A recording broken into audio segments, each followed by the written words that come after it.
Hi students, we will go into much more depth now with domain and range, now that we've kind of moved on from scatterplots and functions. So we know a little bit about domain and range, and we'll try to remember what those things were that we knew, but we're going to be able to look at a graph and write down what the domain and range is. So we'll first review what we remember about domain and range. Domain, these are all, hold on.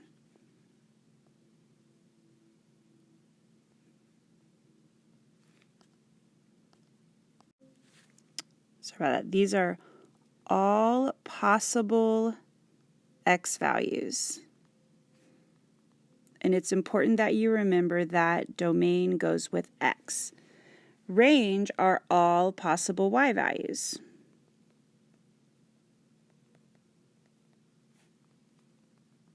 And it's important for you to remember that y values go with range.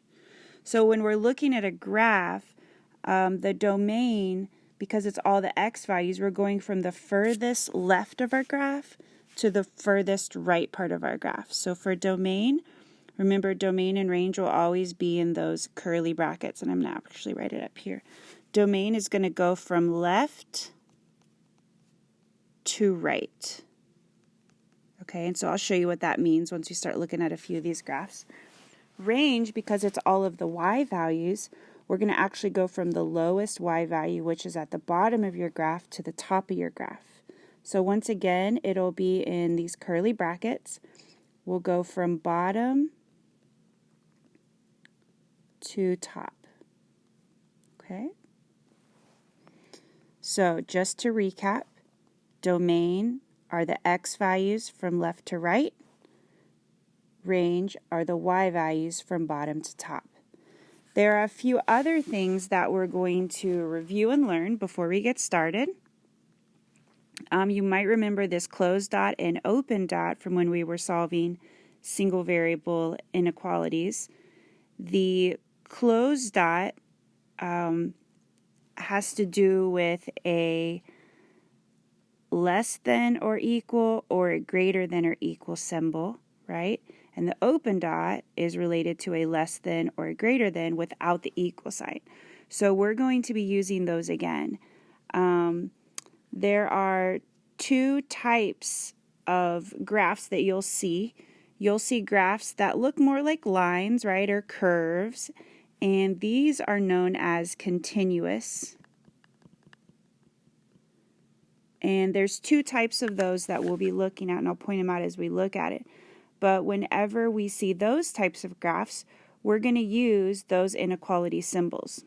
Okay, we're going to use these symbols right here. So these go with continuous graphs. However, when we see a graph that's a bunch of dots, those are like those scatter plots we talked about.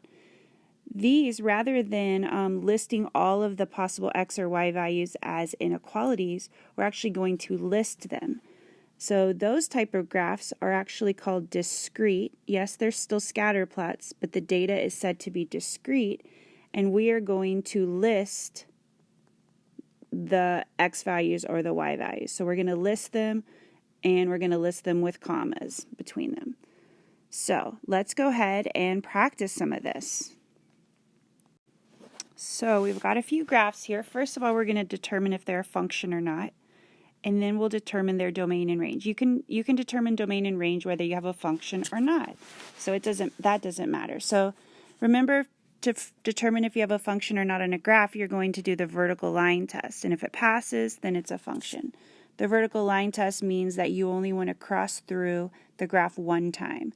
So on this first graph, if I was to draw a vertical line here, I cross the graph one time. If I was to draw it here, I cross it once, here once, here once. So based off that, we can say, yes, this is a function. So I'm just going to run through all those first. Second graph, vertical line, once, once, once, once. Yes, this one is a function as well. Last equation, or last graph, if I draw a vertical line, I cross through it two times if I draw it there. If I draw it here, two times. So this one actually fails the vertical line test, so This one is not a function. However, we can still determine the domain and range. All right, so let's start looking at this domain and range. D is for domain, R is for range, right? So for all of these, we're going to list them or write our inequality in these curly brackets. Now, if you look at all these types of graphs, because they're all like curves or straight lines, these are all continuous. So all of these graphs, and you might want to make that note that they're continuous, these are all going to have inequalities to write the domain and range. So these are all continuous. So they're all going to be inequalities. All right. So let's start with this domain here for this first graph. So domain is all of your x values from left to right, or least to greatest. The least x values are on the left. So what I usually do is I'm going to make a vertical line to the left of my graph and, sorry, not draw it, but maybe hold up like a vertical piece of paper, a sticky note, your pencil, and then you're going to kind of move it to the left until you hit the graph. So if I was to move a vertical line over to the left, I'm going to hit the graph first right here. And that's the first place I'm going to touch it. So that is the least x value of my graph. And remember, here's your x-axis, right? This is our x-axis. Okay, so that first x value, 1, 2, 3, 4, negative 4, is going to be my smallest x value. Now, because the kind of dot I have right there is open, I'm not going to include the equal sign. I'm going to put a less than. So whenever you're writing a compound inequality, which is what we're going to be doing for a lot of these, not all of them, we're going to be using less than or equal or less thans. And then I'm going to put the variable for domain, which is x. And now I'm going to look at my graph from the right. So if I take a piece of paper or a pencil on the right part of my graph and move it to the left until I encounter my graph, I'm going to first hit my graph right here. So that means the x value there is the largest x value on my graph. And that number is 1, 2, 3, positive 4. Because I have a closed dot right there, I'm going to put a less than or equal, and I'm going to put that positive 4, and then I'm going to close it with my curly brackets. Okay, so you have to pay attention to the dots, what kind of dots, that'll help you determine what symbol and what are the numbers. Now let's take a look at the range for, actually let's do all the domains. That might be the best way. So we can kind of see them all together, and then we'll come back and do all the ranges. So for the second graph, on the far left, I've got that. On the far right, I've got that. So what I'm doing is I'm bounding it in. I'm seeing what's the furthest left value and what's the furthest right value. Okay, the furthest left value is that line on the left, and it goes through the x-axis at negative 3. Because it's an open dot, I want to use a less than. I'm going to put my x because x is domain. On the far right, I have a closed dot, so I'm going to put a less than or equals, and that far right number is 3. So there's my domain of the second graph. For my bottom graph, my far left value is right here at 1, 2, 3, negative 4. And my far right value is a little bit different. So my far right value I don't have, so I want you to see this arrow right here. That means this graph keeps going to the right. There is no far right value. So this kind of inequality is going to be written a little bit differently. It's not going to be a compound inequality. Compound means there are two symbols like these two. There's two inequality symbols. We're going to do just one symbol. So basically, if you have an arrow on either your far left or far right, then you're going to have a simple inequality. So we're still going to do our curly bracket, and we're going to look at that one bound that we have, which was that line on the left, which was at negative 4. All of the other x values, you have to think, are they greater than negative 4 or less than? And we're going to say that they're greater than because they're all to the right. So we'll say x is greater than or equal to, because notice I didn't have an open dot there. So just a regular dot or just part of the graph would include that equal sign. So x is greater than or equal to that -4. And then close my curly bracket. So the only time you will be using a greater than or a greater than equal is possibly if you have an arrow at one of the bounds of your far right or far left. And in that case, you'll only have one inequality symbol, which is called a simple inequality. All right, let's go ahead and take a look at our ranges. So we're going to switch colors a little bit. I like blue, sounds good. All right, here we go. So for range are our y values, right? So once again, we're going to use the curly brackets. We'll have a y instead of an x, and then the less thans are still going to be there if it's a compound inequality. But we're going, again, from least to greatest. Least is the lowest part of the graph. So I'm going to take my line from the bottom of the graph and move it up until I hit the graph. And the first time I hit that top graph is right here. So now I'm looking at the y values on this y-axis, right? So that lowest y value right there is at -3. Because I'm just hitting just a normal line or dot that's not open, I'm going to do a less than or equals. I'm going to put a y because range is y. And now let's look at the top bound of my graph. That's going to be right up here at a y value of 4. Again, I don't have an open dot there, so it's just going to be a less than or equal that +4. And there's my range. All right, let's try it again with the second graph.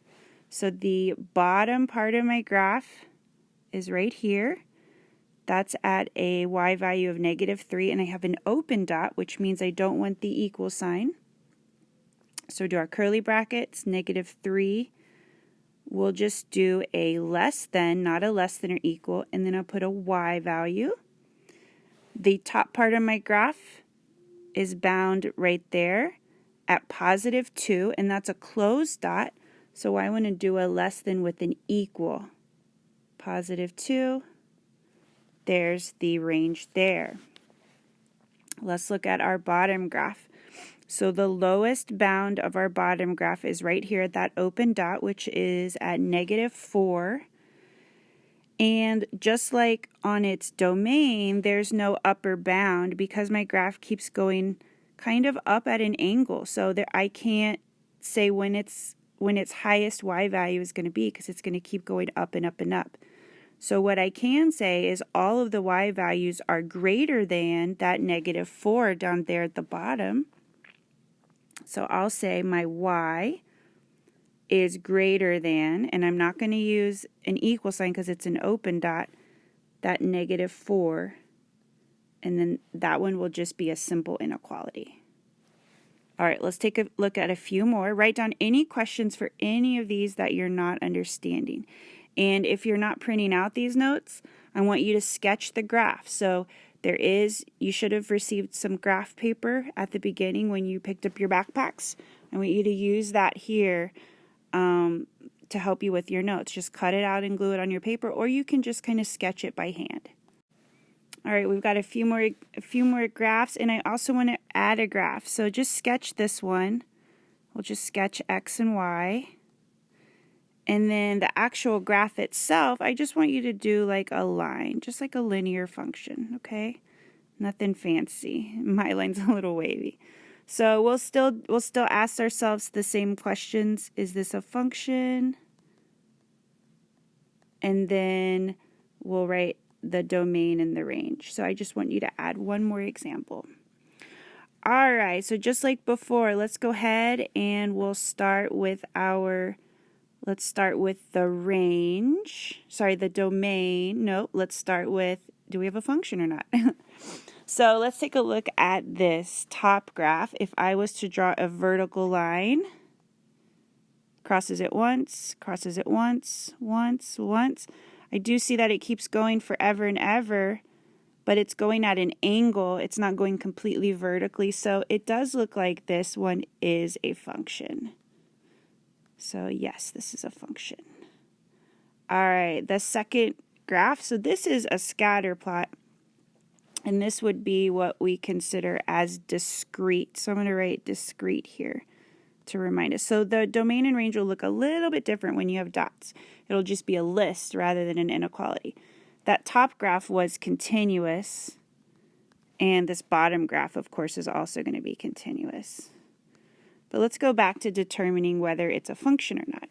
So remember, I want to draw a vertical line, and I only want to hit one dot in each of my vertical lines. And it looks like we did pass. So this one also is a function. And then the bottom graph, once. Yes, this one also is a function. So we'll say yes. All right, let's check out these domains. So with the top graph, because it's continuous, we're going to have, an inequality. Let's look at the left and right bounds. It looks like because of this arrow, it's going to keep going it's kind of going like up at an angle. So it is traveling to the left, which means there's going to be no minimum left value. And then the same thing on the right. It's traveling kind of to the right. So I can't really, there's no lines I could bind it in with. So if you see those arrows, I want you to remember that they keep growing. So what that means, if there's no bounds at all, you're going to say all real numbers. That means any x value is within my domain. It's going to actually hit every x value. All right, cool. So let's take a look at our discrete graph, the next one. So remember, when it's discrete, we're not going to do the left and right bounds. We are just going to list all the x values for the domain from left to right. So we're going to start with this first one. We're going to go down to the far left dot. We're going to go down to the x value, to the x-axis, and that is -3. And then we're going to put a comma. We're going to go to the next point if I'm going left to right. And that's this one, which has an x value of -1. Then I'm going to go to the next one, which is this one. It has an x value of 0, comma. Next one is on the x-axis, right at 3. Next point, x value of 4. And then last point, x value of 5. So we're just going to list that. That probably looks a little bit more familiar to you. And then this last function, again, because I see those arrows on the ends, there's going to be no minimum or maximum, which means it's going to hit every x value. So just like on that top example, this one's also going to be all real numbers. That means every single number is part of the domain here. All right, now we're ready to look at the ranges. So we're going to remember range is the y values. We're going to go from bottom to top. So in that first graph, it does have a bottom right here. And remember, we're looking at the y values. So that y value is -1. And it would have an equal sign.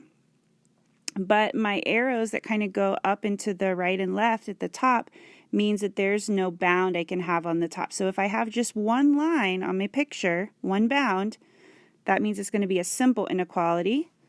Let's look at the last page.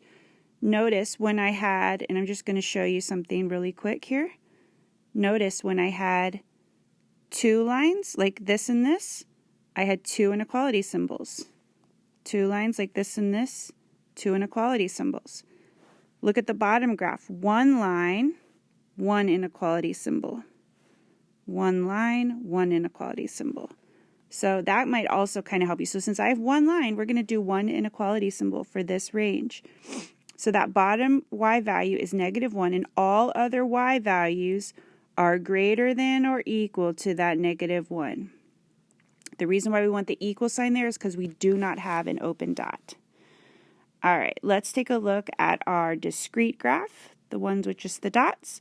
So we're going to start at the very bottom of our graph, which is the lowest y values, and go up. So at the very bottom, I've got both of these points, and they give me a y value of -4. I'm only going to list that -4 one time. The next dot up is this one. It has a y value of 0, comma, then this dot has a y value of 1, then this dot has a y value of 2, and then the top dot is on the y-axis at a value of 4. So those are my outputs. And again, those are listed with commas because that's a discrete graph, which is just dots. Last graph at the bottom, again, because we've got those arrows kind of going down to the left and up to the right, there's going to be no lowest y value or no highest y value. It's going to hit every y value. So this one is going to be all real numbers. So look at how many lines you have on your graph that are bounded. That'll tell you how many inequality symbols. If you have no lines, it's going to be all real numbers. And if you have a dotted graph, like a discrete or scatter plot, you're going to list the values. So you will have to practice this. At first, it's going to feel very awkward and you'll make a lot of mistakes. But by trial and error, you will get better at this. Bring your questions to class. See you soon.